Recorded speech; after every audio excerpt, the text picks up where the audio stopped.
Hi viewers, welcome to our channel. మొత్తానికి భారతదేశం చాలా కోపంగా ఉంది కొన్ని దేశాల మీద. ఎందుకంటే పూర్తిగా భారతదేశ సహనాన్ని పరీక్షిస్తున్నాయి ఆ దేశాలు. అలాంటి వాటిల్లో ముందుగా ఉంది చైనా, ఆ తర్వాత పాకిస్తాన్.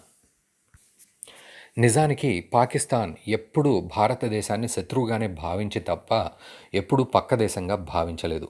అలాంటి పాకిస్తాన్ సందు దొరికినప్పుడల్లా తాను ఉగ్రవాదాన్ని పురిగొల్పుతూ మొత్తానికి భారత్ని నిద్రపోనీయకుండా చేస్తోంది. మరోవైపు ఆ ఉగ్రవాదం వల్ల భారత్ నిజంగా కూడా ఎటువంటి డెవలప్మెంట్సు లేకుండా పాకిస్తాన్ తోటి అలా శత్రువులాగే మిగిలిపోయింది. అయితే ఇప్పుడు పాకిస్తాన్కి బుద్ధి చెప్పే ఆలోచన భారత్ చేస్తోంది. ఎన్నో సర్జికల్ స్ట్రైక్సు, ఇతర దాడులు, పూర్తి యుద్ధాలు అన్నీ జరిగిన తర్వాత కూడా పాకిస్తాన్కి భారత్ అంటే కోపం పోదు, ఆ శత్రుత్వం పోదు, బుద్ధి రాదు. సో అందుకే భారత్ కూడా ఇక డిసైడ్ అయిపోయింది, ఖచ్చితంగా పాకిస్తాన్కి బుద్ధి చెప్పాలి అని. సో పాకిస్తాన్కి ఏదో ఒక రూపంలో బుద్ధి చెప్పే అంశంలో భారత్ అడుగులు వేస్తోంది, ఆలోచనలు చేస్తోంది. అందులో భాగంగానే పీఓకే, మనం పాక్ ఆక్రమిత కాశ్మీర్ అంటాం, ఆ పీఓకేని హస్తగతం చేసుకునే ప్రణాళికలు రచిస్తోంది.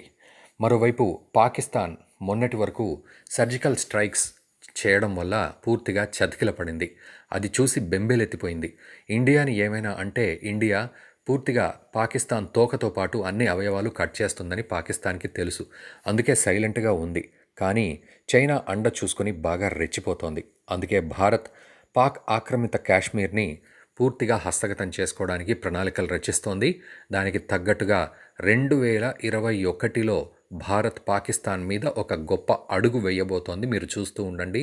ఆ అడుగు ఎలాంటిది అంటే, పాకిస్తాన్ గొప్పగా చెప్పుకునే ఆజాద్ కాశ్మీర్ ఏదైతే ఉందో దాన్ని ఖచ్చితంగా చేతిలోకి తీసుకునే పని భారత్ చేస్తుంది.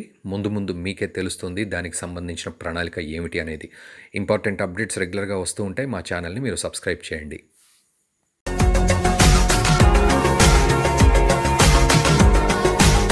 మరిన్ని అప్డేట్స్ కోసం మా ఛానల్ని సబ్స్క్రైబ్ చేయండి.